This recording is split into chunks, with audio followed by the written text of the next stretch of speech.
On Hello and welcome to the third episode of the PB Political Podcast. I'm Eshan Pokhrel, co-hosting this episode with Michael Bodeker. We're joined by Andy Whitt, who represents District 6 in the Alabama House of Representatives, and also co-chairs the House Financial Services. Representative Whitt, thank you for joining us today. More than happy to do so, and certainly thank you for the opportunity to come on and speak to you today. I appreciate what you're doing. I love to see your enthusiasm. I love to see our younger generation that oftentimes doesn't get involved in politics, involved in these issues. And I certainly appreciate you trying to get the word out and open people's eyes. And hey, we're here to meet with the public. We want to speak, okay? We want to be open to all of our constituents. So this is another format that we're allowed to do that. And I appreciate what you're doing for us, and keep up the great work. Thank you. So do you want to tell the listeners how you got started in politics, or just what you do for a living? Well, yeah, let me tell you, first of all, I'm an eighth generation Alabamian. So I am very much in tune to what's going on in the state and love this community. I have been in public service or the community service aspect even when I go back into high school, volunteering for different organizations, involved in civic clubs and things of that nature. It's just ingrained in me, and it's in part of my DNA. It's part of my family's DNA. So I became involved in politics, as I said, in high school, working on several individuals' campaigns, things of that nature. That intrigued me. My position, I currently serve as a senior vice president of a local community bank. So that has allowed me the opportunity to be involved in numerous organizations and associations, whether it be the Committee of 100, the Chamber of Commerce, just various Boys and Girls Clubs, things of that nature. So service was always a part of it. My wife is a principal at a local middle school, and she's devoted her life to education there in the Madison County area. I still live within probably 10 minutes of where I was born. So again, stayed there, raised my family there. My children, both of recent graduates of Sparkman High. My son is at UAH, and my daughter just moved her off to UNA yesterday. So it's daddy's tears this morning, and a little tough when you live 20 years with your children and in 3 days both of them have left, but that's part of growing up, and I'm extremely proud of them. And I've tried to teach those values to my kids. Service above self is the motto there of Rotary, and that's what I live. Early on, and out of high school, I went to work at the bank, going to school at night, college at night. I was also a volunteer fire department for 10 years. That's how I started. Again, if you needed help in the community, I was there. I was there for the school systems. I've been on the school foundation board, the advisory boards for the local school. Always had a big passion for education. How I got into politics was the gentleman that had previously represented this district had decided to retire, and that opened this seat up. And after much prayer and discussion with my family, we decided that now was the time. I think everyone should serve their state and their communities, volunteer, and this was just the next step in that service. I never felt that I would be a politician growing up. I never thought 5 years ago that I would become a politician. But I did see a need that was not being addressed in our area. Infrastructure was not being addressed. We were having troubles on our roads. As you know, I've been a huge advocate for infrastructure improvements in northern Madison County and Limestone County. We know that the jobs are coming. We know that the traffic is here. We know that the congestion is here, and it's only going to get worse when we bring on the jobs to the Arsenal and the many projected jobs at the Mazda, Toyota plant, and all the subsidiaries that will be spun off. So, it appears to me that 20 years ago, we should have been addressing these problems, and we were not doing it. Uh, we sometimes govern from the rear view mirror, and we should govern by looking through the windshield, what's to come. That's the businessman in me, and we should plan ahead. So I saw an opportunity there. I know that there's problems in the state. I just wanted to make sure that I represented our district well.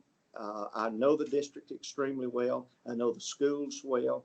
I'm passionate about our education. I'm also passionate for small business owners. Me being a banker, I know what they go through. I know the red tapes and things that they have to go through to get a business license, or they have to go here. We need to make it as friendly upon our businesses and local and small business as we possibly can. They're the ones that employ our workforce. So those are a few things that I wanted to touch on, and I began running on. I just thought I could do better. I wanted my community to thrive. Alabama's in an excellent spot with the job market.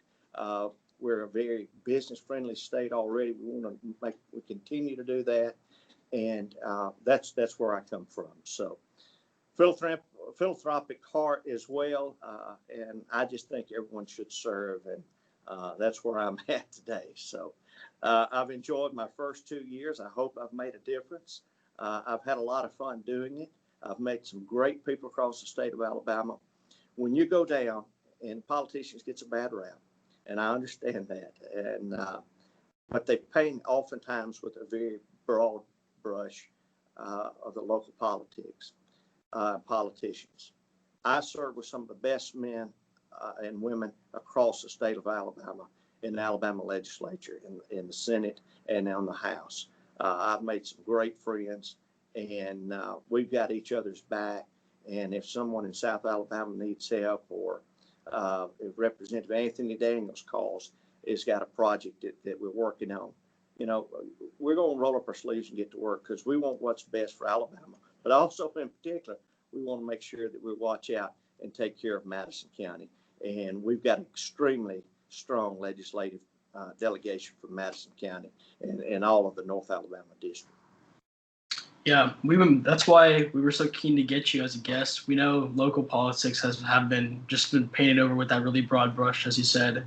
So having local politicians on our podcast, have a platform, is really good for the state and for the country.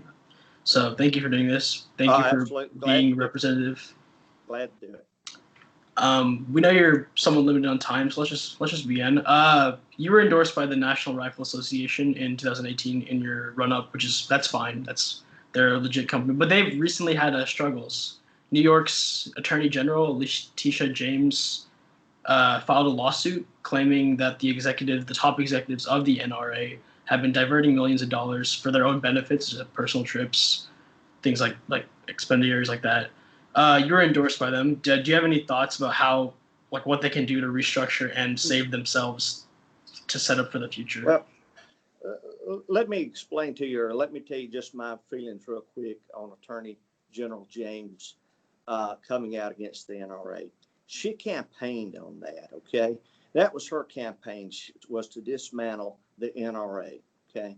She labeled it, I think, actually as a terrorist group. I may be wrong there, but I think that she actually had called them a terrorist organization. One of the founded, I think, in the late 1700s as a terrorist. That is her agenda. She also made the comments to go after President Trump, to investigate Trump Foundation, Trump School. She's wanting to know if it's legal for Trump to send in troops to New York to protect the citizens of New York City. So she was after anything that had conservative values written over it. That is just my opinion, and it is nothing but a witch hunt. So with these extreme leftist ideas, obviously, you watch the news. You both are very, very educated, and you're well-rounded, and you know what's going on. As these protests have obviously now turned violent, they're looting stores, torching buildings, and firing upon police. This may have actually emboldened NRA members, because they feel that this is now a threat on their Second Amendment right and the right to bear arms. while NRA and I may not agree on every aspect of their platform, I certainly agree that it is your individual rights to bear arms, and I'm not going to willfully allow anyone to take mine away. I can assure you of that. Gun sales have skyrocketed. I don't know if you've been following this, but gun sales have skyrocketed. And as a matter of fact, I think over the last, last month there was about $2 million guns sold in America. 40% of those guns were sold to new gun owners. So that should tell you something. So if you even picked up some of those members as NRA, NRA has been hemorrhaging money, as we know from lawsuits and things of that nature that's been brought against them. And it's going to be very, very expensive for them here. I'm certainly, if New York City wants to run them off, they'll find another state that will welcome them. Just like New York had ran off some of the gun manufacturers years ago. Alabama was fortunate enough and picked up a gun manufacturer there. So those are some things to keep in mind and give her the background. Give you the background of just my opinions of her. It was her campaign promise that she was going to dismantle NRA, and I thought that was just so. She is out to destroy anything basically conservative and promote her own agenda. Yeah, she did indeed call it a terrorist organization, just to confirm. Okay. Yeah, she did. Yeah. That's what I thought. I thought she did. See, I think that's very significant because she campaigned on not investigating crimes and criminals, but on investigating things that in organizations that have no proven criminal record. Isn't the job of an attorney general to investigate crimes and criminality? Hey, Michael, that is a great point. And, how can we investigate the NRA when we don't investigate Planned Parenthood? It's also a nonprofit, correct? So if they're looking to truly scrub the nonprofits there for corruptness, that'd be a good place to start. Another thing about new gun owners, a lot of them have been, I don't know the exact number, I'll look it up, but a lot of new gun owners have been minorities and in neighborhoods that have been protesting and that have had riots and everything. Mm-hmm. So somebody like Attorney General James' campaign promise to dismantle the NRA is it's gonna backfire overall on safety because these people that are buying new guns, they're not getting the proper training to use the guns, which is a big problem. Because if you don't know how to use the gun and you're out here buying new guns, it's not going to end. It's the likelihood that it ends well. That's is correct. Low. And where do you have a firing range in the city there? It's not like out in the country where I'm at, where we can target practice and things of that nature. People are afraid. People are afraid in New York, and look at Seattle. Look at Portland. Those people are trying to protect their lives. If I was them, I would get out. That's just me. If I was a law-abiding citizens there, they would have been overran. They're wanting to destroy the government, no doubt about it, and the things that we hold dearly to. So I don't blame people for going out. As a matter of fact, I've got a gentleman in my office. He and his wife just bought 2 firearms over the last couple of weeks ago just to protect themselves. We don't know what tomorrow holds, and we just need to make sure that we are prepared. So, hey, I can assure you, if you come to the Whitt household, you break in, you will be welcomed with a firearm. Just depending on how nice you are and if you've got a weapon or not. But I can assure you, just don't come up to my house late at night to ring the doorbell or try to break in on me, because I am prepared and I am a proud member of the NRA. It's good. So you are sticking. You think this is a witch hunt, which is I looking at evidence, it's a fair assessment. I mean, if you do your homework on this claim, there's probable cause to say that this is a witch hunt on the NRA. Strictly for that one organization. That is not her job, just as you pointed out earlier. And it's a civil case, to my understanding, if I can remember properly, and I think that it is. It's not a criminal case.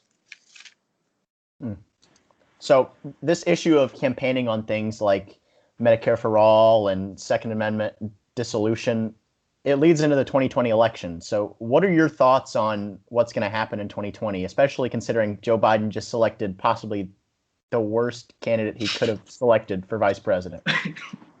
Well, I appreciate you saying that, and I tend to agree with that. Being a Republican from the state of Alabama, I thought that was not a very good move on his part. But here's what he had said early on: that he was going to pick a woman, and he was going to pick an African American to fill that. Now, is that pandering for votes? Absolutely. I'm just asking, okay. Is that racist or sexist? Okay. The reason being, is there not other qualified individuals out there? When you pigeonhole it to, I'm identifying this person of this color and this sexual background, female, then guess what? That is sexist and that is racist. So I think it was a dangerous pick for him. I do think, being very realistic, I think that Trump does have a fight on his hands. I do think it's going to be a tight race as it is. People's emotions are running high. All of people's emotions are running high. We had this conversation at work the other day. People are just mad, right? I mean, people are just mad. And I go home and, I pray for my wife, I pray for my family, I pray for my job, I pray for other politicians because it's hard right now. I don't care if you're a school teacher or if you're the superintendent or you're the police chief of Huntsville or just a House of Representatives member or a family of four trying to make it. The pandemic has made it tough. The rioting and the looting and the protests have made it tough as well. If they've got a message, it's getting tainted by the individuals that have came in and overtaking those protests. Okay, they're no longer friendly, just a protest or a march. They're protesting and destroying property, so they're losing their cause there. And just in my opinion, so I think it's going to be tough. I think it's going to be tough for Doug Jones to win in Alabama. I think Coach Tuberville will win. I think the latest polls that I saw had him up in double digits. Just depends on how you will, how the rural Alabama counties will get out and vote. Voter turnout will be the key, in my opinion. But I think it'll be a tight race. But I do think that Coach Tuberville will win. I do think President Trump will win Alabama, and then I think he will go on to win the nomination.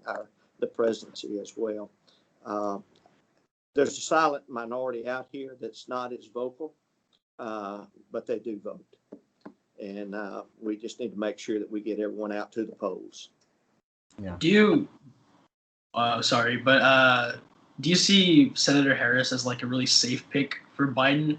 It seems like he got complacent with all the polls that have come out showing him ahead by double digits, high single digits. Because she doesn't bring anything to the ticket, honestly. Well, I mean, I if I'm not mistaken, she had called Biden a racist during the debate. But guess what? Pick me. Now I'm your vice president. I don't know. I don't see that she adds anything to there. I think the ticket. I just think he had identified who he was going to pick early. She fit the best mold. She's from California. She is a fighter. Now, if you'll notice that she can dice it up. She can get in and dice it up with Trump, or maybe Biden doesn't have that capabilities or ability to do so. I'm looking forward to the debates myself. I think it will show you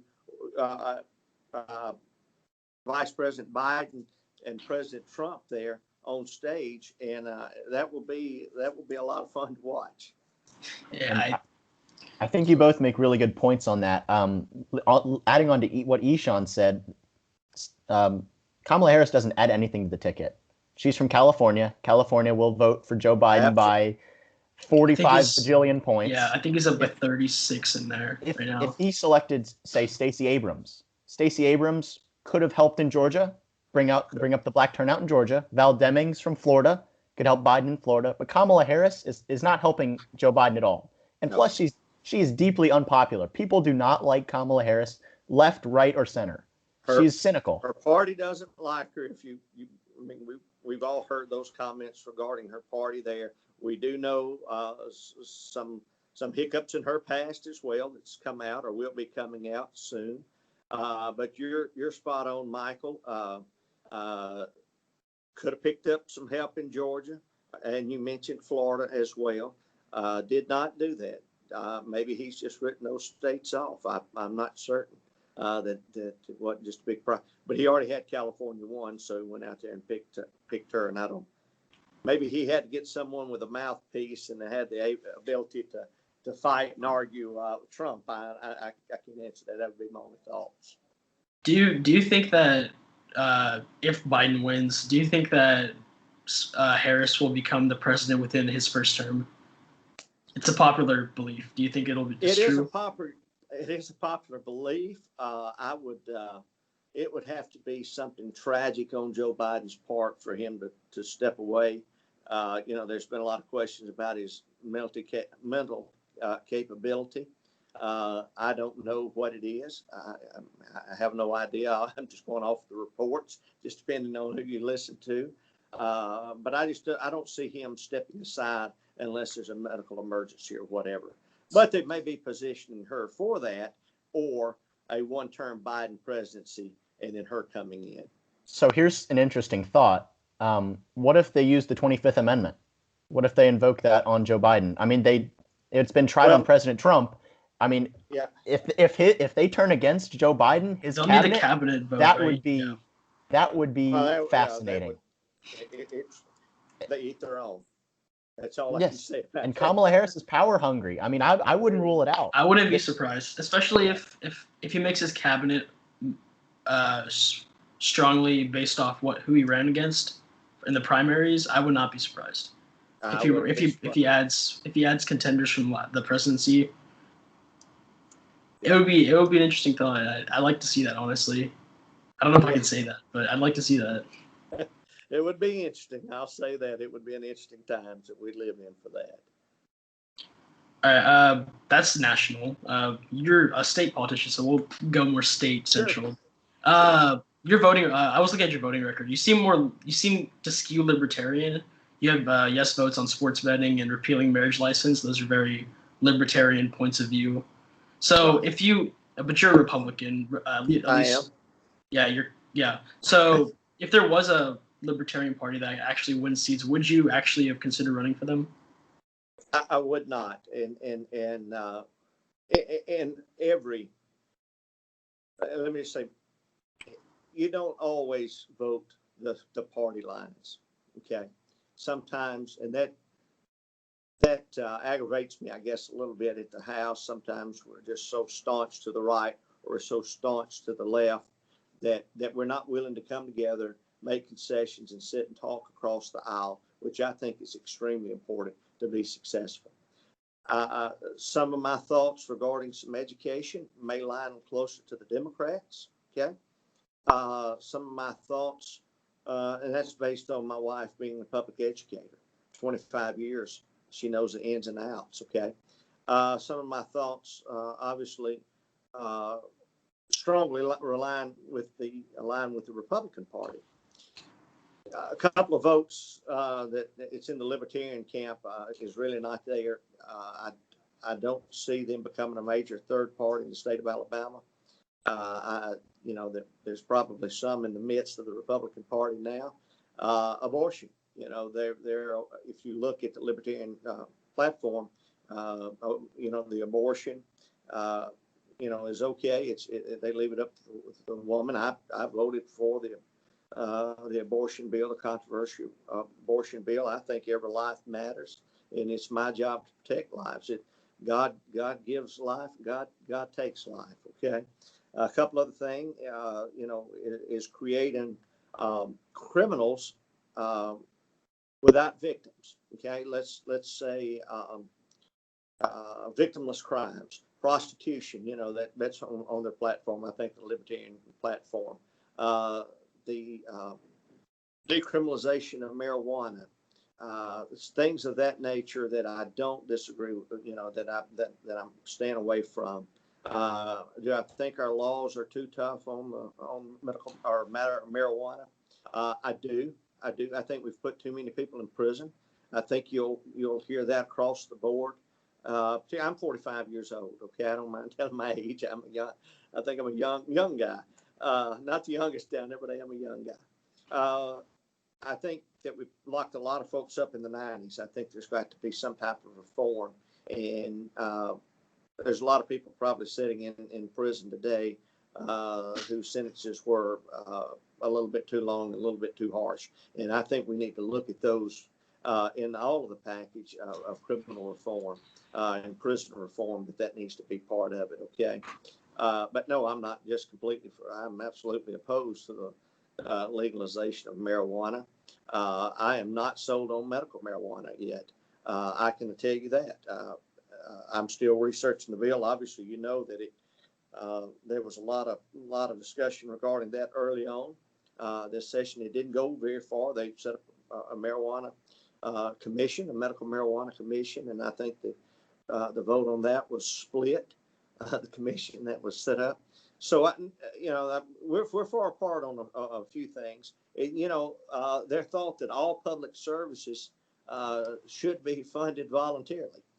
Is another libertarian thought. Well, that's that's pie in the sky, and that's dreams. To be quite honest with you, we're going to have a system in place to collect taxes and pay for these services. They're not going to be free, and I can certainly tell you, in my opinion, I don't know who's going to voluntarily just start writing checks for their fire protection and the police department and to pave a street. Just so a few of my you thoughts, mentioned kind of about partisanship. How difficult is it to kind of get to sway people to one side or the other? Is it easy to kind of cross that line and get maybe a couple of Democrats that maybe were thinking no to vote yes, or Republicans on education? You mentioned you vote kind of with the Democrats sometimes on education. How Yes. difficult is that? Yeah, so I've not voted completely along the Republican lines. It is often difficult, but I think in the North Alabama delegation, and I think particularly in Madison County, we have all worked extremely well together. And North Alabama has worked extremely together to find the common goal and to work toward that. And as all laws perfect, will we have to bend? Will we have to sway some? Yes. It's not, I'm going to shove it down your throat, in my opinion. Get them to the table. Let's talk about it. And it's not, while we have a supermajority, it has not, Democrat bills come up and we pass those too. So I think it's a fairly good working relationship. It's a process. It's the process, and the process overall works. And is it frustrating? Yeah, sometimes it is. But with that being said, it is the process, and sometimes you have to give a little bit on the Republican side to get something, and it's just a tit for tat maybe. But we all work together. And the thing about it is, whether you're a Republican or Democrat, go home and represent your district. You mentioned sports betting. I'm not a gambler. Yeah, I'm a banker. I like to save my money. I don't want to risk. It's too hard to come by, And so I'm more of a conservative. Let me say that when it comes to that. But in polling my district and in polling North Alabama, 65% or 70% of the people wanted that opportunity for the fantasy sports betting or online bets with whatever the name is. I don't even gamble, so I don't even know the names of those things. But so yes, I did support that. The district was very strong in that. And remember, I am there for the people in my district, and I should represent my district. Okay. And that's what I do, is I try to do the best. I try to make sure I've got the pulse of the people right. Now,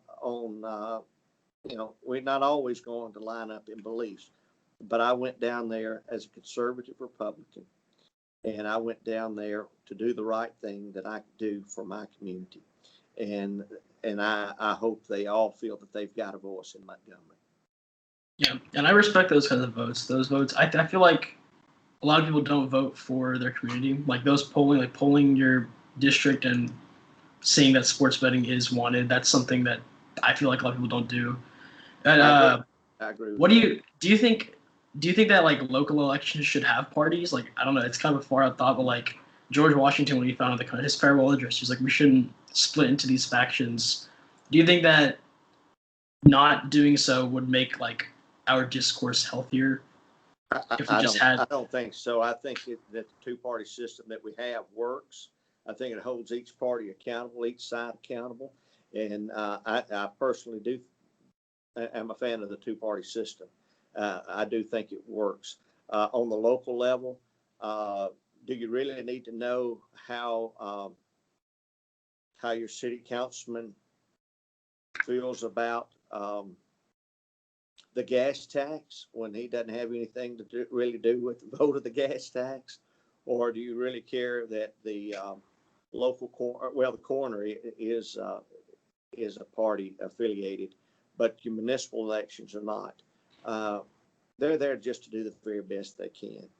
And I don't have a problem with them not declaring myself. So another big thing in Alabama has been the lottery, obviously. It's been controversial for God knows how long. Since I was where are you and where's the legislation?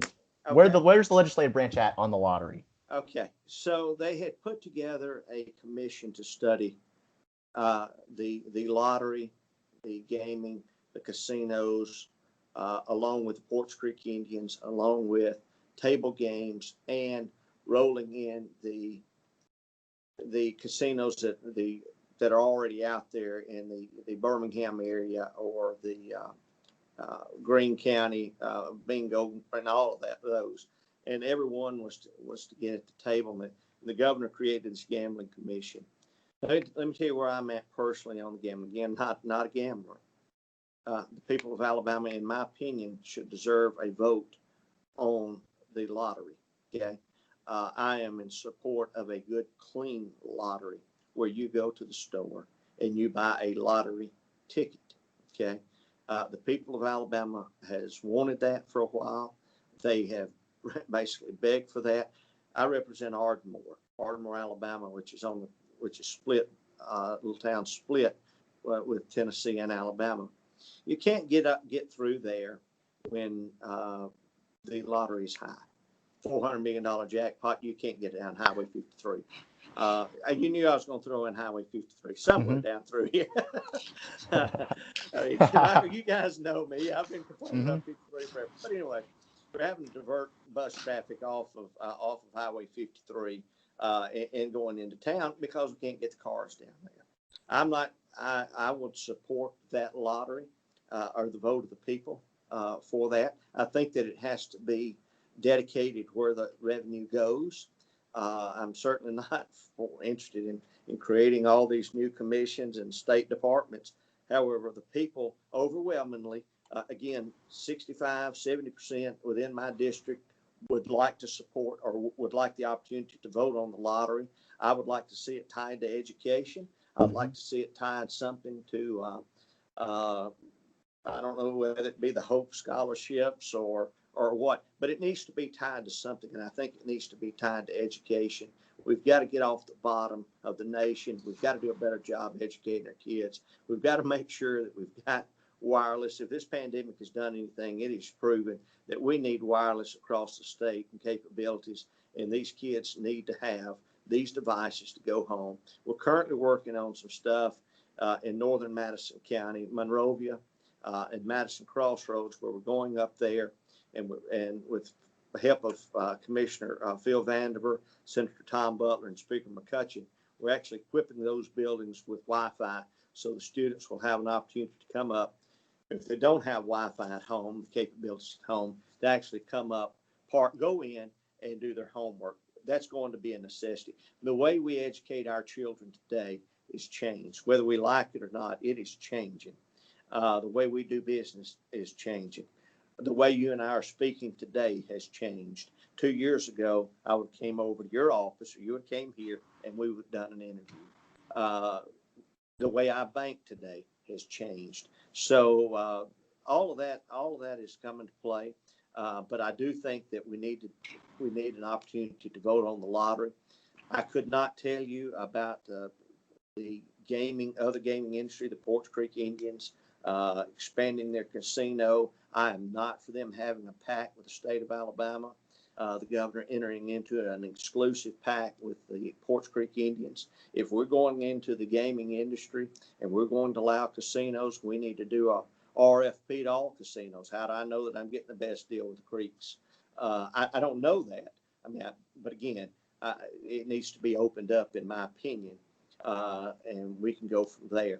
As a matter of fact, just a little research, because I'm on the Economic Development and Tourism Committee, which is in the House. That legislation comes through the House.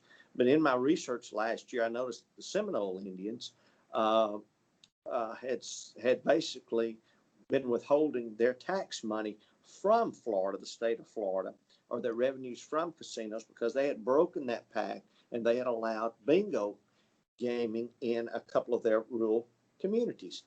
They broke the pact, and now Florida. They may have gotten corrected because it was going to a lawsuit, but they were about $350 million short. So they had to take that money out of their budget, and they also now got in a lawsuit with the Seminole Indian tribe, and it didn't work out as just everyone had hoped it would. So I go into it cautiously optimistic, but to answer your question in a long form, I would support the lottery. And people's vote and I've been vocal on that. I think people need to vote on that. It's time. I think you make a really good point. I think an extra couple $100 million for education in the state of Alabama would be, I think we all agree, would be absolutely monumental to improving our education in the state. And so how close do you think that vote is to actually being passed? In a couple years, 5 years, 10 years? Well, do you see an ETA on that, on lottery passing? No, I don't. I was thinking maybe it was getting some good traction this year. I know that, you saw early on the Porch Creek Indians was running ads about how, it was $1 billion plan and things of that nature. I didn't see the math. I can't answer that. $1 billion is an awful big number, and it will certainly turn anyone's head. The first year I was down there, it came out of the Senate. And it came to the House to vote, and it was very close to getting out of the House for a floor vote at that time. At that point, the Democrats held strong. They had the numbers there. The Republicans, I think a lot of the Republicans did not vote for it, but I think the Democrats, it was very close to getting support. But again, there was that aspect that Macon County was not being addressed, and that that's one of their larger employers. And these other counties that have bingo, Jefferson County, wherever has bingos, I think it's 3 counties has that, and they were just not they were not part of the discussion, and it broke down. I will tell you this, and this is something as a freshman that I've learned. If you elect me, and you've elected me as your voice, when I go down to Montgomery, I should vote on topics, okay? Right, wrong, or indifferent. But to see other legislators sit there at their desk knowing that we either need a yes vote or a no vote and not have the courage to vote for that, this is disheartening to me. Go on record, vote yes or no. Let your constituents know where you stand, and let the chips fall where they may. Reelect me in 2 years. If you don't, that's okay with me. I've got a good job and a happy family, I think, and I might have a heck of a lot less stress. But I do think that's important. I understand why people vote or don't vote sometimes, or abstain because of various associations or things that their family may be associated with. That they need to stay away from, and conflicts of interest. So I completely understand that. But to sit there and get up and walk out on a lottery vote because you're afraid of how it's going to, that's a little bit chicken to me. So just freshman talking. When is the next legislative session in Montgomery? So we're going to start up in the first part of February.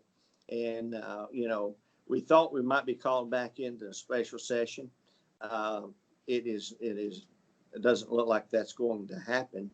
I was hoping we could get down there and pass some legislation. Senator Arthur Orr has drafted a bill regarding COVID that I think needs to be addressed. Some indemnity and some relief for small businesses and some cover for small business owners where to protect them from frivolous lawsuits. Some liability that needs to happen. That ends when Governor Ivey issues or her emergency declaration expires. So we've got to make sure that law is in place to protect our small business owners. If not, we're going to be overran by these frivolous lawsuits and things of that nature. It's going to cost a lot of money. So we need to get that done. I was certainly hoping that we could tackle that soon. And also I was hoping that we'd get down on the prisons and dive into those. It doesn't appear that we're going to do that. So what we're doing now is we're pre-filing several bills for the upcoming session next year, going ahead and working those and putting the finishing touches. So we'll be ready to go when we fire back up. So what's your number one priority in the February session? Do you have anything getting drafted, or what's your? I had a couple of laws that there were some I felt that was fairly good laws that I was looking at. Actually, some had made it through committee. I was working on a 529 plan with the State Treasurer's Department, Department of Treasury, to clarify some language in the tax law for that. That's your college savings accounts. I was able last year to get a piece of legislation a local piece of legislation that I'm extremely proud of, and that's the Home Builders Academy that has been started here by the Huntsville-Madison County Home Builders. And we've got that in place, and now it's a free school. You go to an 8-week class, show up, they give you a bag of tools, you complete this class and graduate out in 8 weeks, and it gives you a line of whether you want to go into plumbing, electrical, home building, whatever that may be, masonry, if you would like to get into the construction industry, and just gives you a 30-foot class on that. The folks that have all graduated have already all been hired.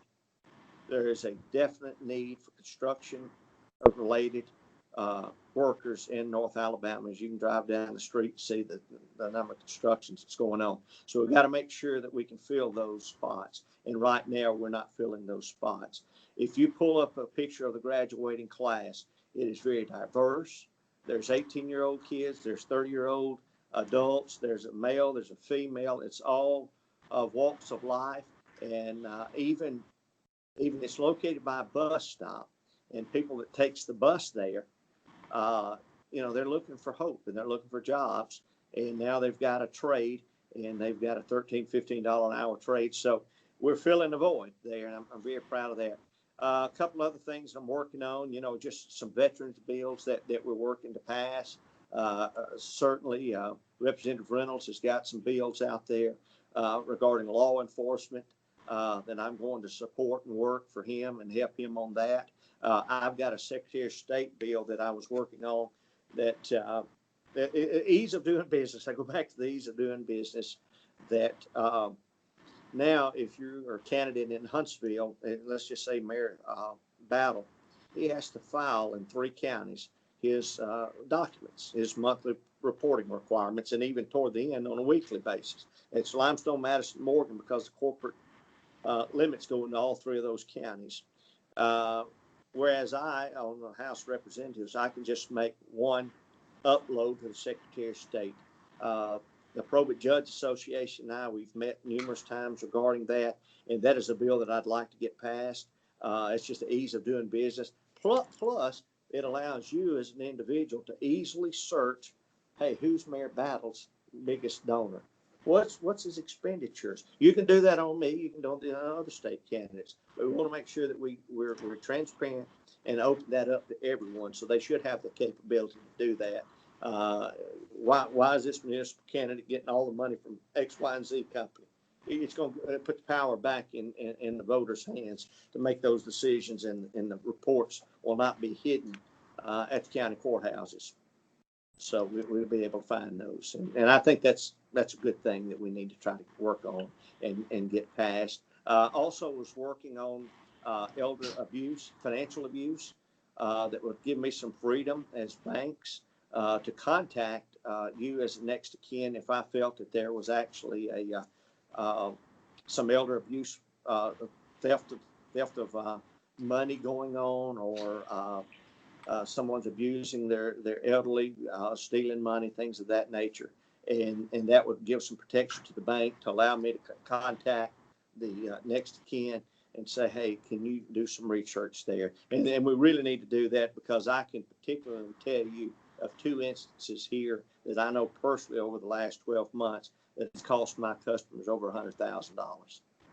Yeah. They have $100,000 to leave. So that is financial crime on the elderly, taking advantage of our nearest and dearest and most vulnerable citizens. And I can't stand a thief, and I can certainly tell you this, that is one that I will be working on as well. Definitely campaign finance reform, that's very needed. So is elder abuse laws. So those are very good avenues to explore. Yeah. So, Representative Whitt, you've talked about kind of our local issues in northern Alabama and our district. Do you have any plans for national office? Maybe House? District 5? Are you District 5? I'm District 6. I'm District 6. Okay. So my district goes, I represent Madison and Limestone County. I go over to the city of Ardmore, and then I head east out to around Hazel Green, and I butt Representative Rex Reynolds. I head south through the Harvest, Tony, Monrovia area, and then I catch Providence. I go across Highway 72 to Bridge Street, Research Park, and I go all the way to 565, and I've got portions of the UAH campus. In Limestone County, I head south all the way to the Limestone County Prison. So, a third of my population is in Limestone County. I do not see myself at this time entertaining any. I'm pretty happy where I'm at. I don't see anything on the federal side or the national side. I'm happy where I'm at. I'm up here. I think I'm making progress. I think I'm doing good things for my district, and I'll continue to do that. Still a fairly young man, got to put 2 kids through college. So let someone with more experience and a little age under the belt go up to Washington and find it out amongst them. I'm happy where I'm at. So I guess that leads me into a little bit of a follow-up. How much longer do you see yourself doing this? 10 years, 15 years? How much longer do you want to serve? As long as I think I'm making a difference and I'm doing, I've got the respect of my constituents. I certainly don't want to be a legislator that goes down and collects a check or just, is just there for 40 years or whatever. I think I'd like to make a difference as quickly as I can. And I see myself, hopefully, I am going to run the next term. So you heard that exclusively here. That's you got that. I'm all in for the next term. I'm going to run. I have no doubt I'm going to run for that. I would be very appreciative if I'm reelected for that next term. There's a lot of things to get done. Obviously, Highway 53, Ride Out Road, 72, some of those things that I'm very passionate about. But I do see myself getting through the House of Representatives. Hopefully, I'd certainly like to get out, get another term in over there, and then we'll just play it by ear. My wife's at the age she can retire from the school system, and so I'll still be a fairly young man. And as long as I'm making a difference, and I feel that I'm a good addition, to the Alabama legislature, and have my wits about me, I certainly would like to serve.